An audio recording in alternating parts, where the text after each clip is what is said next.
Hello everyone, ngayong araw guys ay luluto tayo ng atay balon-balunan na adobo natin guys.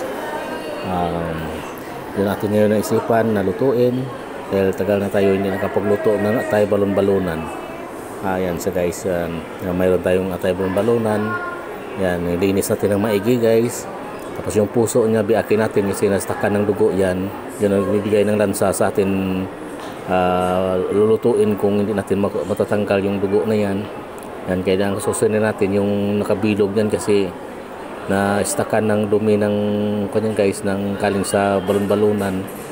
Yan, kailangan kususin natin at saka yung puso biakin at saka mari maganda din na yung atay at saka balon-balunan hiwalay natin kasi kadalasan sa pagitan ng atay at saka balon-balunan guys ay nag-stuck din ng dugo dyan. Kaya kailangan natin matanggal para yung dugo makukuha din sa yan sa guys. Yung ating na-discuss natin lahat, nabiak natin lahat yung puso. Ngayon, ugasan na natin uli ng maigi. Yan guys.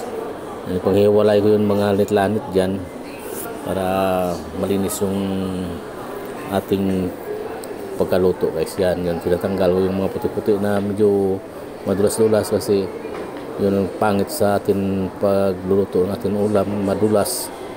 Kaya kailangan matanggal yan guys. Yan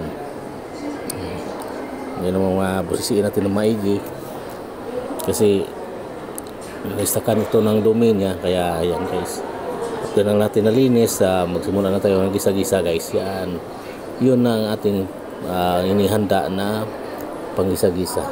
Yan, sinawa na tayo. Ang ating vlog ginamit ng mga mantika guys ay sariling sibo ng atay balon-balunan. May masibo sa na dumidikit-dikit, yun ang pinatunaw ko guys. Yan ang ating atay balon-balunan na nailagay na natin. Kailangan na natin timplahan lang yan.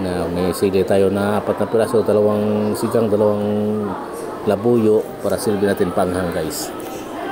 Yan, yun natin kuha nga guys.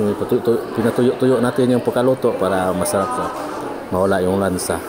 Di pangit pagka-atay pagka matubig. Okay guys, thank you and good luck.